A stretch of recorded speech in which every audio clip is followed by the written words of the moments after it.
Tapia, and I'm part of the education department here. We're so pleased to have you.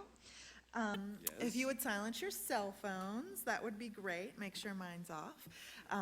And also want to say hi to all our members and everybody visiting us from NAM. If you're in town or close by, definitely think about becoming a member of the museum. We do hundreds of programs during the year, and you can come to all those included with your membership. So instruments, songwriters, concerts, interviews, all sorts of stuff. This program today, this guy's better be good.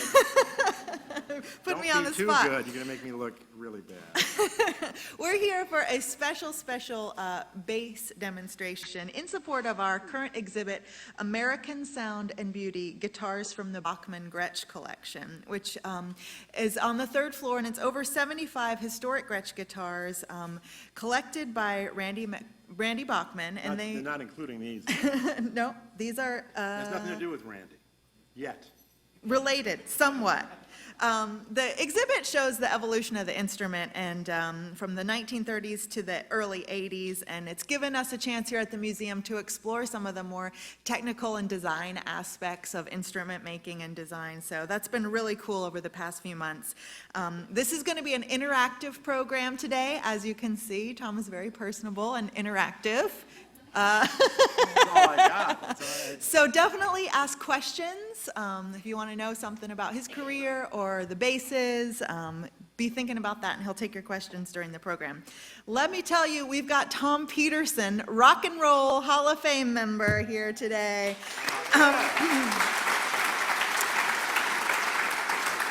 Singer, songwriter, bass player, been playing rock music in all styles for most of his life, and over 35 years been a part of Cheap Trick and written a few of their biggest hits, including Can't Stop Falling in Love. And he is a pioneer of the 12-string bass, which we're going to hear about today. First thought of it in the 70s and has been part of the evolution of the design of this instrument since then. One of the many instruments he plays is this Gretsch White Falcon 12-string. So we're going to hear all about that, including the 4-string. He's also played with Willie Nelson, Bill Lloyd, Donovan, and put out a Rock Your Speech Volume 1 album of children's music this year as well. So lots of cool projects. As I mentioned, inducted into the Rock and Roll Hall of Fame this year. Tom Petersson. Abby, you did great. Abby said, don't say anything to start out with, just start playing, and then, Then I fall into place, right? Okay, I'm going to try this. Okay. Well, this is a 12-string bass. There's nothing really to know.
Anyway, that's the idea of that.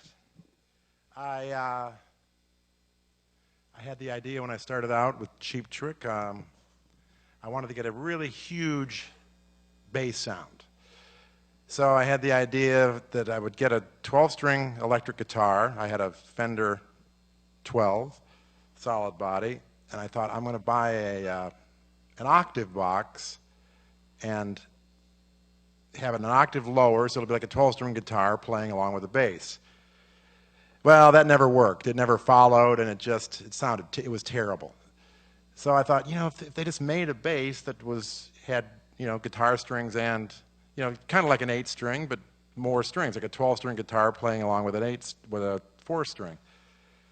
So in the early 70s, some friends of ours had a vintage guitar shop in Chicago, Paul Hamer and Joel Danzig, and they were going to start a guitar company, which they ended up doing, Hamer Guitars.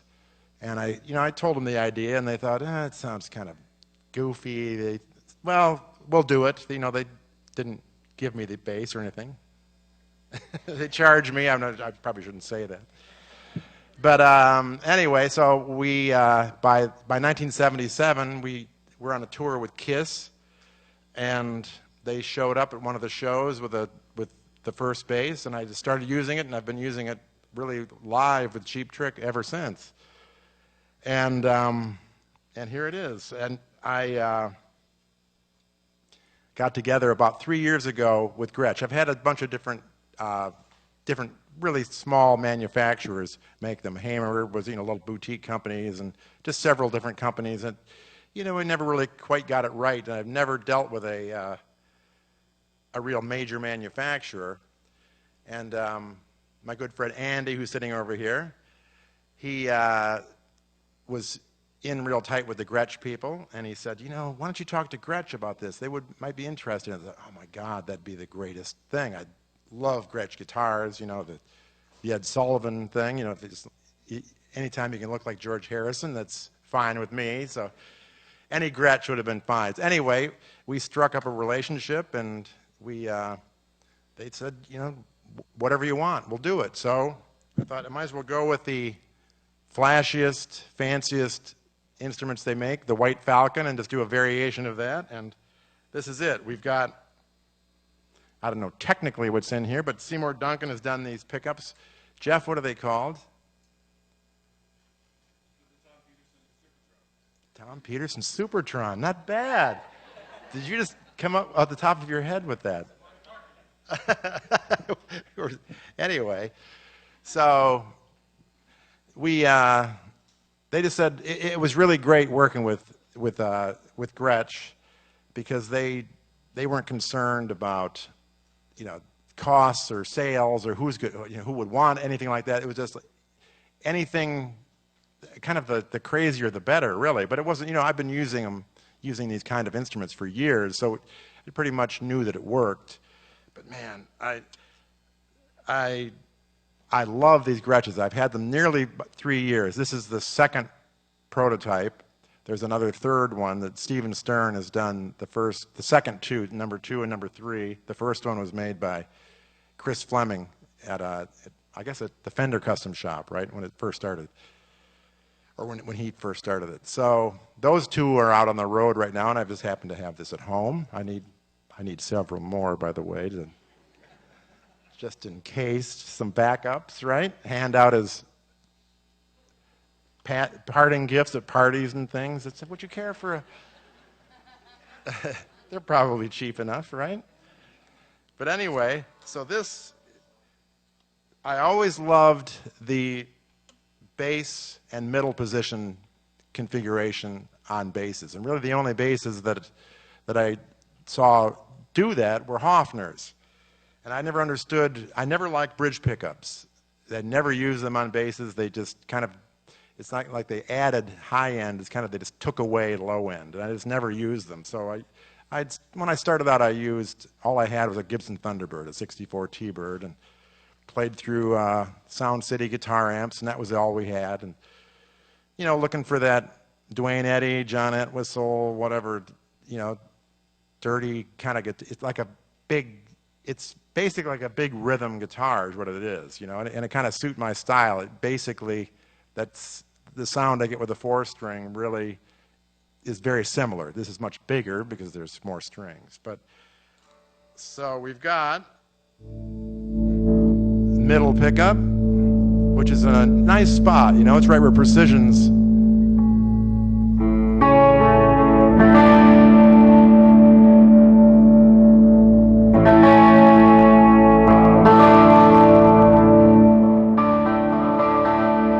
Now here's both pickups.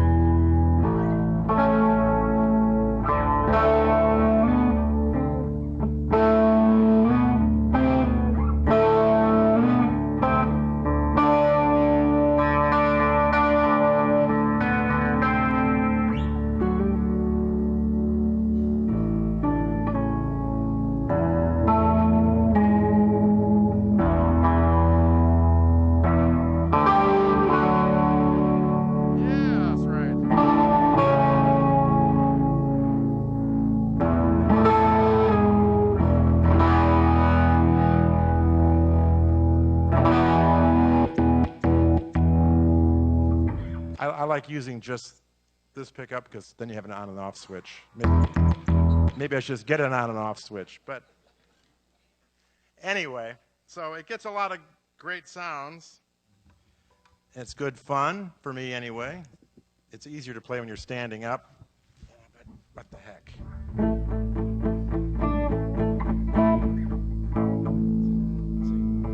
How does that go?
Oops.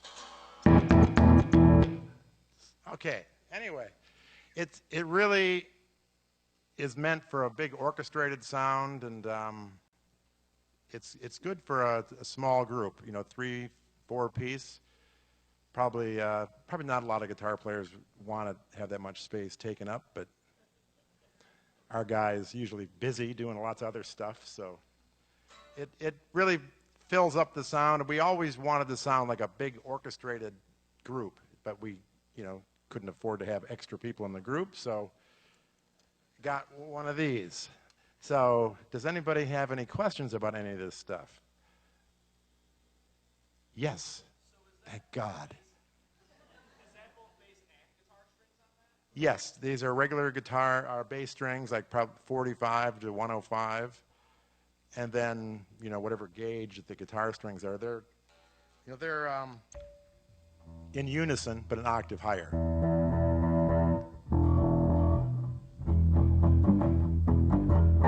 People always ask you, can you play them separately? Well, you can, but I can't. But no, you don't really, it's not really unnecessary. So it really is, I kind of look for a guitar sound, and then add low end. So, pretty good, eh? It's kind of fun.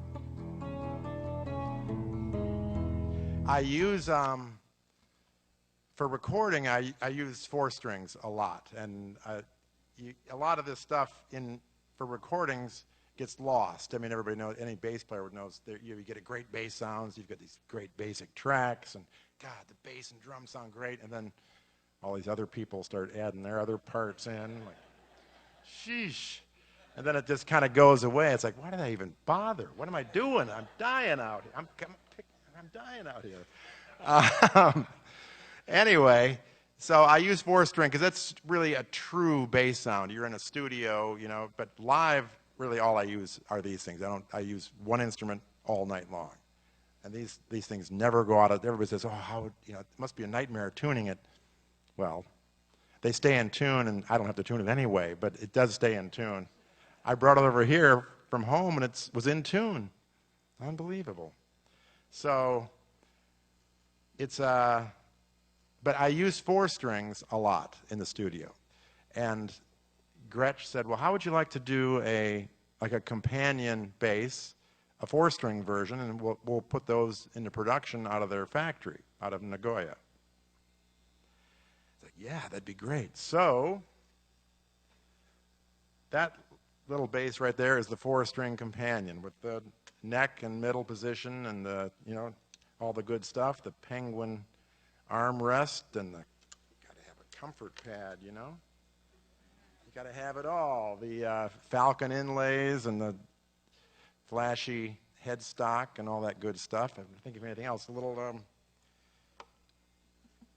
rubies and stuff, wherever that is, and the volume and tone controls. Real diamonds as fret. Well, no, that part. That's next.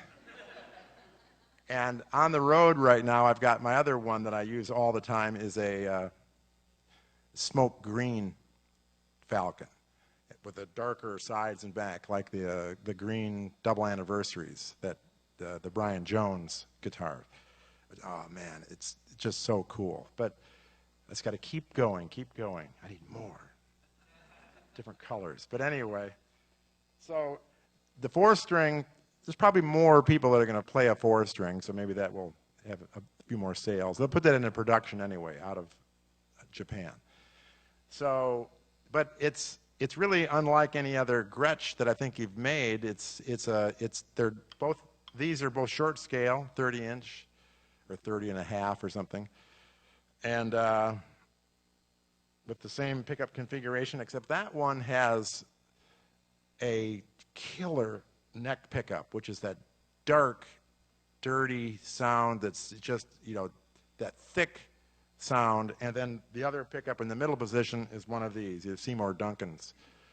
And so it's got all sorts. So if you need clarity, you can get it out of that middle pickup. And if you just want to use the middle pickup by itself, you can too. Now that one is set up with flat wounds. I've been using it for some, you know, for recording with flat wounds. But you put round wound strings on that thing, and man, it just sings. It's like a piano. And then if you want to add in that lower, kind of that Gibson EBO thick thing going on, it works great. So there's really not anything else like that anywhere that I know of. And it's a great bass short scale. It's not too heavy, and I think it's cool. So it's got a comfort pad. It's got it all there.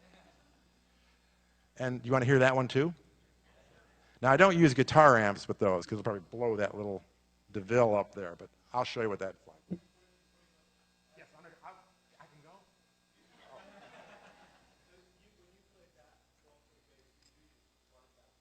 Pardon me? Yes. Yes. I use guitar heads and cabinets, and then the bass rig is 2 rigs, a bass rig and a guitar rig. And the bass rig really is just to get, really what I do is try to get a great guitar sound and then add low end to it. So that's what I do. Yes, sir.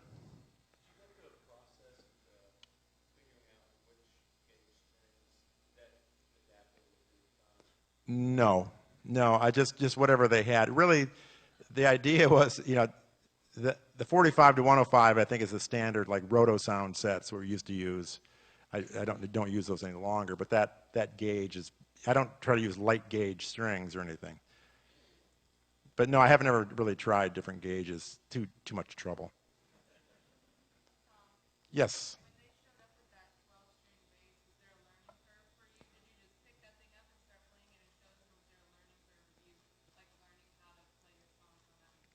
No, there was no learning curve. I just picked it up, and it sort of, it kind of suited my style. I kind of played like that anyway I was using, like I said, Gibson Thunderbirds cranked through guitar amps. So it's kind of like it's got that grand piano thing going on, and it just, I thought, oh wow, this is better. It was like a better version of a 4-string to me. It just really filled it out. And then once in a while I'd go back to using a 4-string, just for the heck of it. And it's like, yeah, it doesn't really feel right, especially live. We're so used to it now. We used to get, right at first, we got all sorts of grief that we were playing to tapes, or there were people playing off stage, and we were a bunch of big phonies up there, like, what's that on? This is horrible. These guys are playing to tapes, because unless you hear this thing at first by itself, you don't realize where all the sound is coming from. You go, well, wait a minute, that guy's not even, he's over there fixing his bow tie. Well, he's not playing. What the hell's going on here? Somebody else is playing guitar. It must be a tape. We tried tapes, but they were too expensive too. But anyway, no, there was no learning curve, and it just, I don't know why. It just suit my style. And some people, they'll pick it up, and some people just don't have a feel for it, and some people just automatically just do it right. It's kind of funny. So, does anybody want to try it? He does. Want to? All right. Here we go. This guy better not be very good. It's like, ugh. Okay, Jocko, take it. All right. You ready?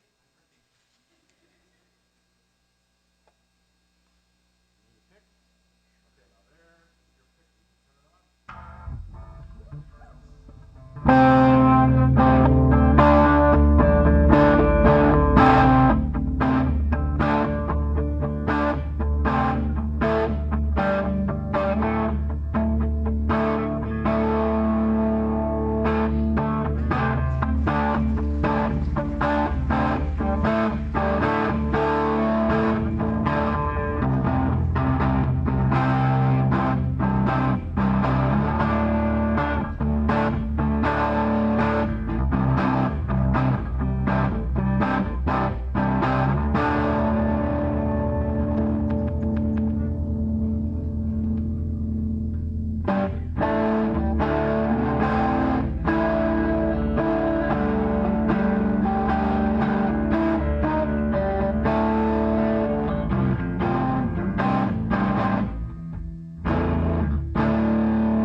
Used to work with our ex-manager. Oh, good. Better than that. Wow. Anyway, see, there's nothing to it. Yes, there isn't anything to it. I mean, ukulele is more complicated, different tuning. I suppose I've never tuned differently or anything like that. So it's just a normal. You don't have to know anything extra. It just probably takes a little more forearm strength. It's not that strong to begin with.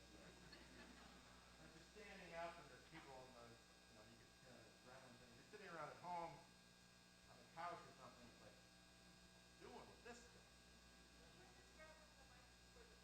Oh, the video. Yes, I'll grab a mic. Well, good job. What was your name? Rod. Not bad, Rod. Had you played one of these before? I have played a 12-string before, but not that one. And this one plays a lot better than I play one at Al Hammer's. Oh, that guy. Yeah. Whoa. Yeah, I know Hal. He's not related to Paul Hamer. Paul Hamer's a great guy, by the way. So, what else do you want to know?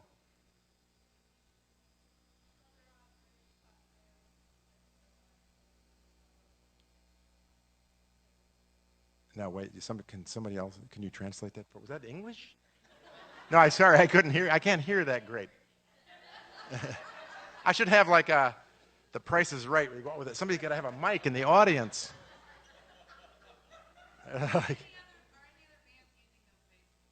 I hope not. Yeah, no, there are a few. Pearl Jam, the guy, the song Jeremy. That's a 12-string bass, and luckily we opened for Pearl Jam one time in Montreal, and it was the only show that none of our gear showed up, none of it, and we're playing with Pearl Jam, and he had a 12-string bass. I couldn't believe it. It's like, wow, it was great. He wouldn't let me use it, but it was, But no, he let me use it. But it was no, not, I think the guy. Well, I know for sure. Who's the guy that? Nicky Six. Yeah, I think he did. I think he played. But it was the guy from King's X, Doug Pinnick, really used one all the time. He now isn't using him anymore. I don't know why. And he's left-handed, so are they a little more expensive left-handed? Yes, okay. And if you get a case, that's extra? All right. So I've got a gig bag for this thing. But think of the savings, eh? But yeah, not that many groups really use them that I know of, but I see a lot of really just different small manufacturers, making them. So if you go to these kind of 12-string bass sites, but this is the one. Come on, a Gretsch. You can't top it. It's impossible, right? Unless Rolls-Royce made. Yes. Well, it's kind of like a Rolls-Royce or a Cadillac tailpiece. But oh yeah, the 4-string. I'm gonna plug that in. Now, that sounds a lot different.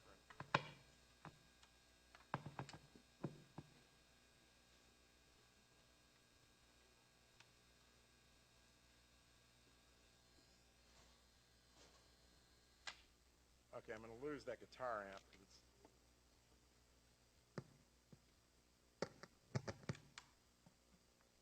So here is just the neck pickup.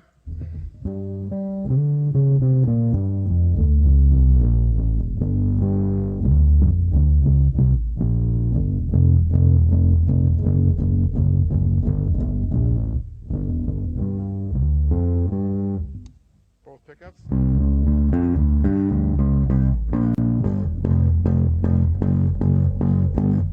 then just the middle.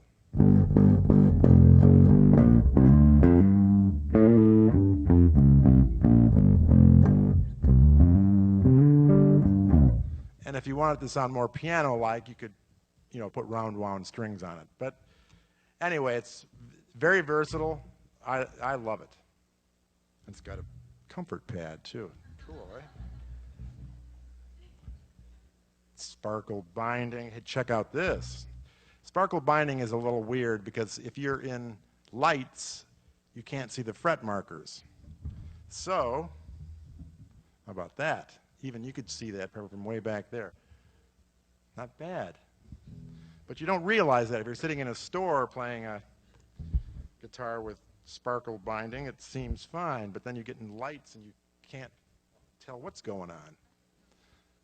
And if you're, I'm leaning on the fret markers. I suppose if I didn't use them from the beginning, you get used to it, but I'm not used to it. But anyway.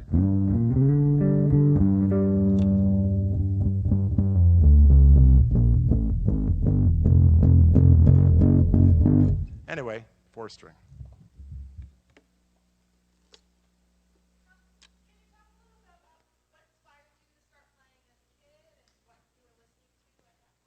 Sure. I started out, when I was in 1964, I turned 14, and Ed Sullivan Show, the Beatles came on the Ed Sullivan Show, and, that was it. So that really was the total inspiration, really, for everything, for, all sorts of people. It's an old common story.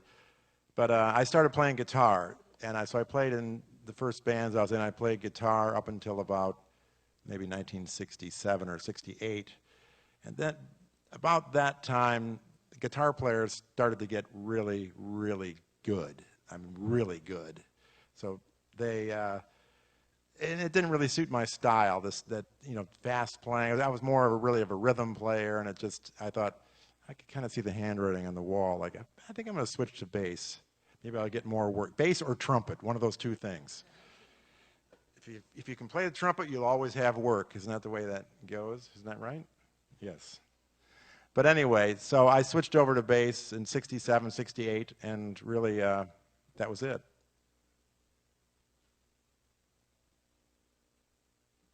So I've been doing it for a while. Way longer than I thought. I thought, maybe 6 months or something? Yes. Well, no, I don't consider myself one of my favorite bass players, but since I didn't really start out playing bass, John Entwistle was a big favorite. Paul McCartney, definitely. I mean, they're two completely different styles. I loved Ronnie Wood's playing with the Jeff Beck group, because he was a guitar player that just switched over to bass. I don't think he wanted. He's working with Jeff Beck, who's, what he's supposed to do. You have to play some other instrument. There's no way to compete with that. So I thought, but he had this great loopy style. He played an old 68 Telecaster bass, single coil through a stack of Marshalls or something. I thought, man, he just had a guitar player sensibility, but he just had a great feel for bass. Really, all that first Jeff Beck first two records, Beck-Ola and Truth. Man, Ronnie Wood's playing is just great on there. He doesn't really, I never hear anybody ever mention that, but I love Jack Cassidy with a Jefferson Airplane. He had a great, I think he used I know he did a Guild Starfire, and had this real cool distorted sound, and the Crown of Creation and all this great stuff. And I loved Tim Bogert with Vanilla Fudge, was a great player. I loved Captain Beefheart had what the heck was his name? Who was Beefheart's bass player? Bill, you would know this. It was Zudhorn Rollo was a guitar player. Well, I'll think of it in about 5 minutes. But oh man, we saw them. That was in the later, like about 72, 73. So there's just, but really John Entwistle, he had that. He stood out because he sounded like it was like Dwayne Eddy or something. He had this great guitar sound with a bass. And I just thought that was so cool. And so everybody was kind of, Chris Squire was a big favorite. He had that, he jumped out there with that Rickenbacker sound. He kind of a variation of Entwistle's sound. Obviously it was kind of the same thing, but that piano sound. But before that, it was more like with McCartney, he had a more standard tone, but God, his playing and the parts he came up with are just brilliant. You can't be any more famous than Paul McCartney, and he's, in my opinion, still underrated as a bass player. And man, that stuff's as good as it gets. It's crazy. We did a bunch of Sgt. Pepper shows, and we ended up doing about 100 shows. We did the entire Sgt. Pepper record. Man, that stuff is brilliant. And we had Jeff Emmerich, their engineer, was our sound man every show, and he did all our rehearsals and worked out all the background parts and all that stuff. And I said, Jeff, man, some of this stuff, it's so off the wall. Was a lot of this stuff just brilliant mistakes? He goes, I don't think so. It's all, oh, darn it. It's my strong suit. It's brilliant mistakes. Anyway, so Paul and John Entwistle were two big ones. And there's lots of good, I really like bass players that are kind of have a loopy style. They're all different. Bill Wyman is way different than any of those kind of players. And it depends really on the act you're with. The guy, who's the bass player with NRBQ? No, I can't think of his name either. Yes, Joey. It's great. You know, just this oddball style. I love that kind of stuff. It's the thing about McCartney. It's difficult. People can kind of play like that, but it always seems too busy. Somehow, as busy as he plays, it always works. And other people try to do that, and I'll just do a McCartney kind of thing. It just kind of gets in the way. There's something about he's just better than anyone. That's the bottom line, I guess. Damn. But there were all sorts of good people. Paul Samwell Smith with the Yardbirds, and you know, just different things for different blues players, and there's a lot of good stuff out there. Yes.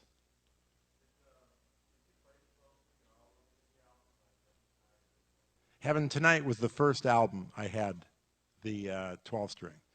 So that song in particular, there's several songs that really stands out, I think. There's a song we did on, I don't know what record, Busted or Lap of Luxury or something in 87 or 88. It's a song called Wrong Side of Love.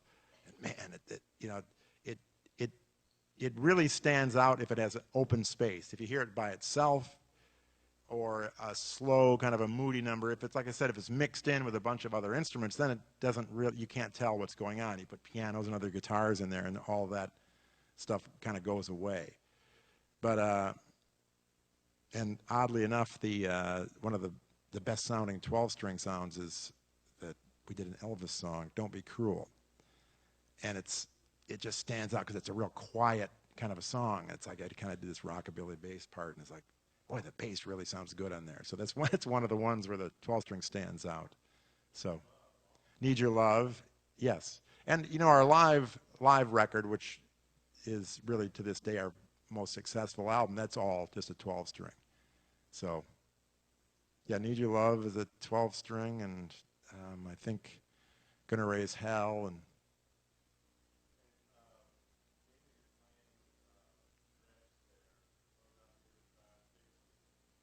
that's next. I was just thinking of that the other day. Bigsby.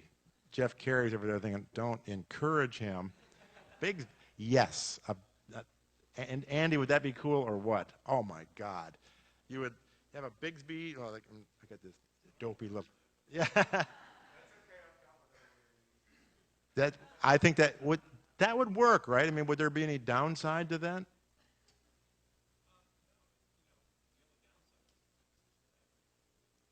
Well, so if I need it in a hurry, don't do it. Okay. Yeah, I've now that you said that, I've got to do that with a Bigsby. That would be cool. Oh man. I'll do like Les Paul, just start modifying just one instrument. Just take one and cut it up, and yes.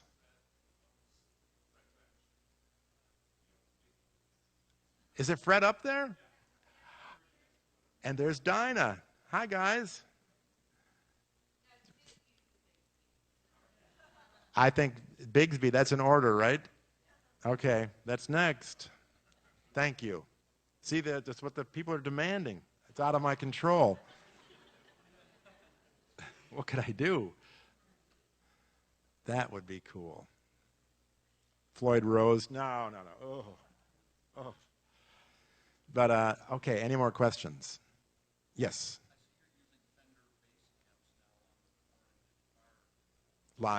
Vendor with, yes.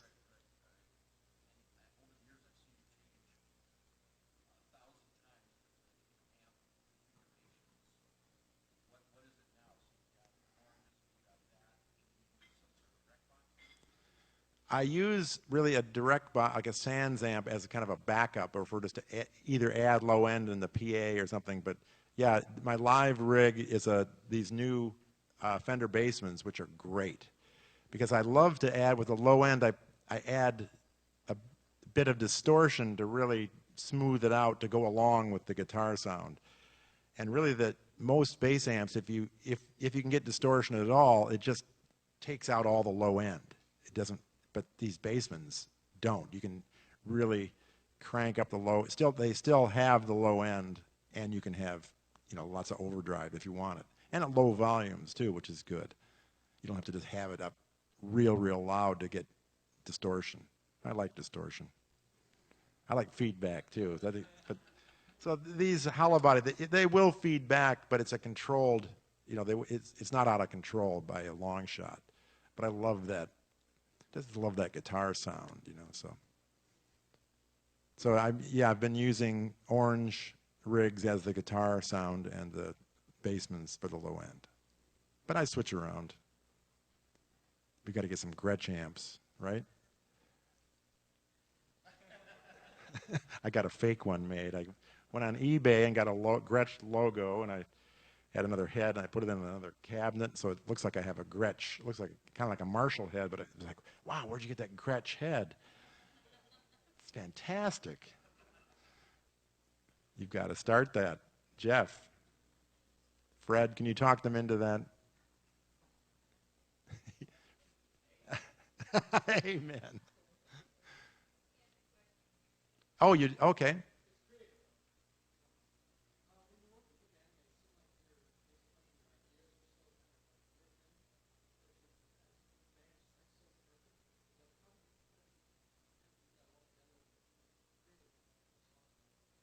How do we, well, we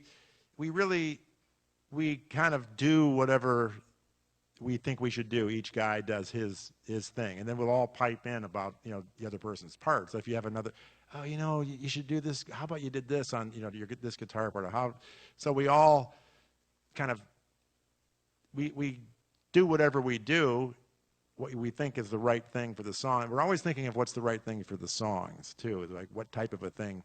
Oh, that needs a soft bass sound. That needs a thick thing. That needs a piano. That needs a real, real rough, distorted sound. So we really always think of the songs first, and then we just kind of do whatever we think we should do, and then we all try to improve upon each other's ideas. Sometimes we can't, sometimes we do. I mean, I love it if somebody thinks of a better part than I had. It just makes me look good. It looks like I came up with it. It doesn't happen that often, no. Rarely. No, we have a great working relationship, and in our group too, we all basically like the same type of things. There's not one jazz guy and one guy's into the Kingston Trio, or it's nothing like that. So we all just want to sound like basically the Who and the Rolling Stones. That's about it. The Move. And Foster and Lloyd, of course. Bill Lloyd is sitting right there in the second row. Good to see you, Bill. You have to have a question for me, even though you've asked me personally. He does. 45 to 105. Mm-hmm. Yeah, yes. Yeah, I think if they're lower gauge than that, then it starts to get into light gauge bass strings, and then you start to lose the low end on those things. And I don't really see any reason to do that. That other four string is Andy's bass. That's a different version, and he's going to get up here and talk all about that and get me off the hook. I'm off the hook. Yeah.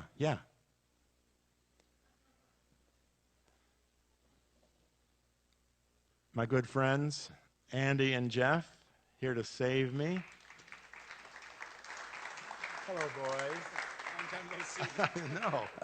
I first want to say that Tom's been talking a lot about his basses because at this show we're introducing these two basses for the first time for sale to the public. So he's very excited about that. And so I think he's done a great job walking through the features, but maybe Andy can give you, we thought that it might be an interesting thing to say, how does an artist like Tom go about getting a signature bass? And as a guy who works with Gretsch, or works for, I run the brand for FMIC. When we first got approached, when Andy came to me and said, "Hey, Tom Petersson," of course I'm thinking, this is the guy that I played air guitar to, live at Budokan for I don't know how many years. But when he wants to do a 12-string bass, which he invented, I mean, it's been out there, lots of other people have done it.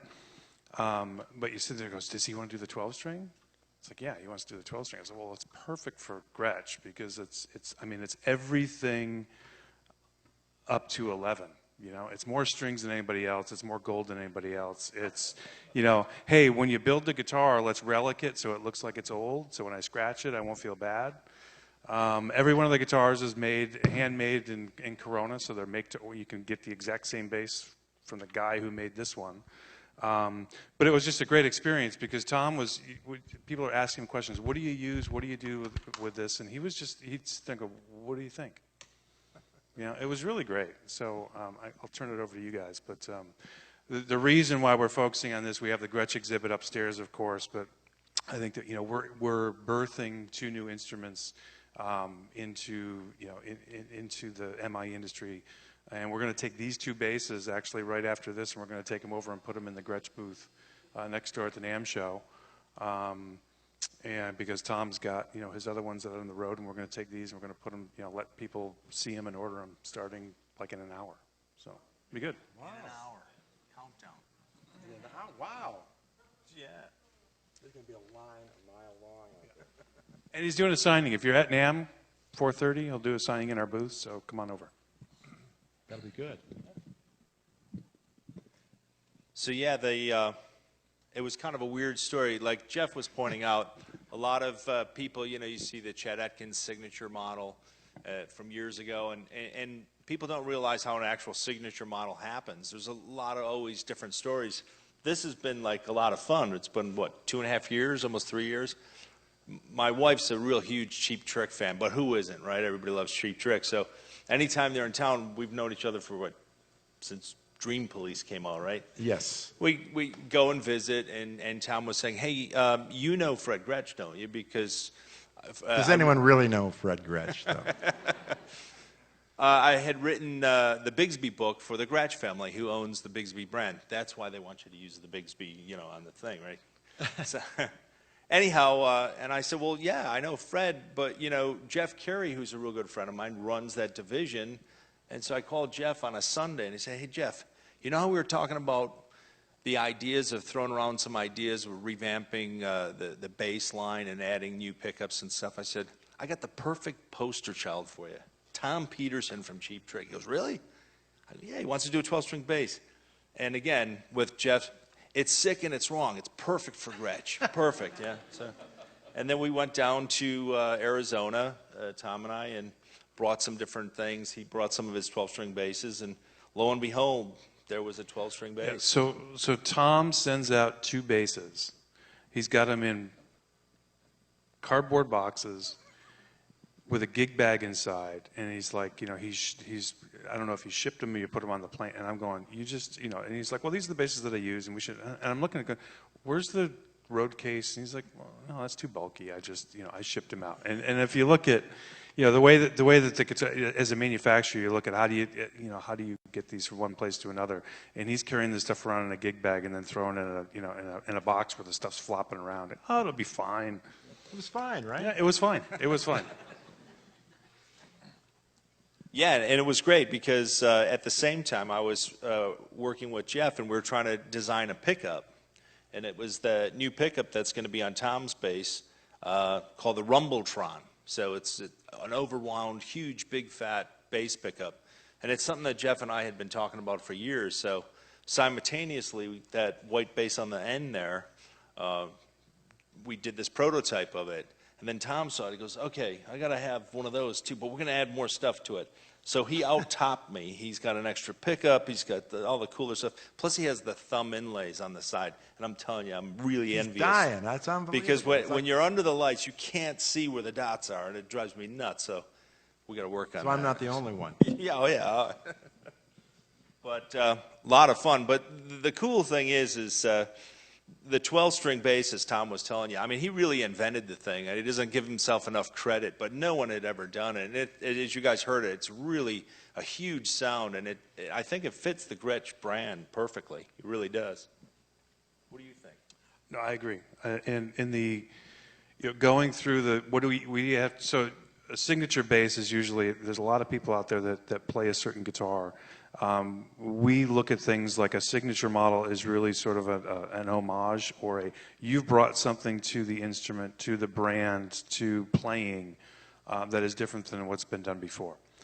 So when you looked at the 12 string, a lot of the 12 strings that you had before had aluminum necks, lots of different pieces. We had to prove out how could you build the guitar without it pulling itself apart. There's a lot of tension on the neck. We had Chris Fleming, who's a master builder, has been building with Fender for years. He took on the project initially, proved out the physics of it. We wanted to make sure that we could put it in a hollow body bass. We could use the Falcon platform, so he figured out how to do it. We had lots of issues with the bridge. Tom thought it was fine, but being a manufacturer, you don't want something like that to give way. So we changed up the metallurgy a bit. And then Steve Stern got a hold of it, and Steve Stern is the master builder. And Steve builds about one guitar a day out in Corona.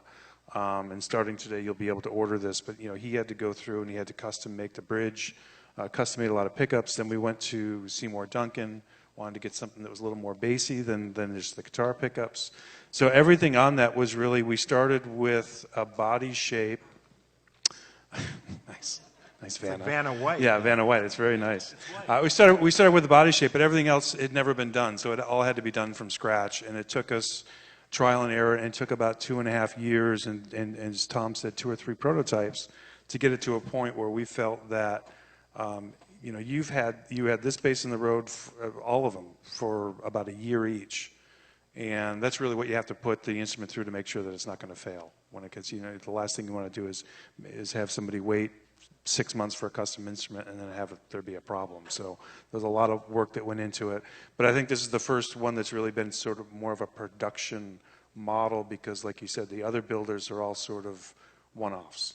So this is it's interesting. It was a lot of fun to do, just because it hadn't been done before. I mean, I say it was a lot of fun because I didn't have to do it. The R&D guys didn't find it as much fun, but every time it evolved, I got to see where we're going, and then Tom would give us the feedback, and we were getting closer and closer, so it was a fun project. And then while you were talking, Jeff, Rockette Morton, that was Beefheart's bass player. I knew I'd think of it either while you were talking or while I was taking a shower, one of those two things. So check out Rockette Morton on Clear Spot. Anyway, but now we've got to get a Bigsby, right? Now he's on the spot. The Bigsby. Fred, we've got him under the... Bass Bigsby, Fred. 12 string. There's nothing to it. But then this would go away. That cattle, But the Bigsby looks just as good, let me cool, tell you. though. Yeah, it looks Bigsby cool. definitely has that extra Etzel look. A lot more. Jeff's thinking, what the heck is next? We're lobbying, Jeff. It's fine. All right. So We're just about out of time. Would you just play for us? Yeah, sure. Please do.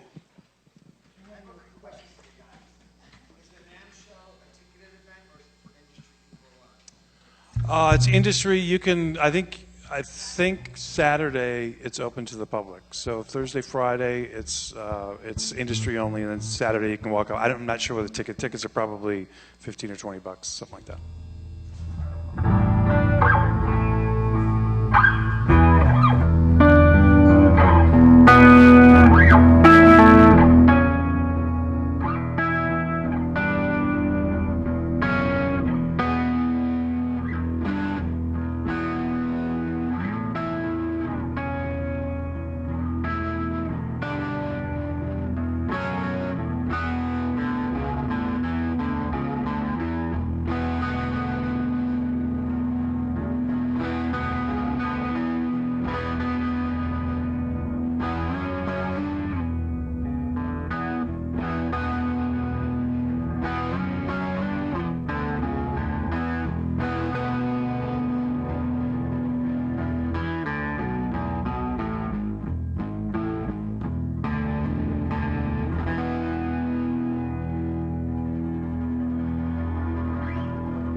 Let's hear it for Tom Petersson.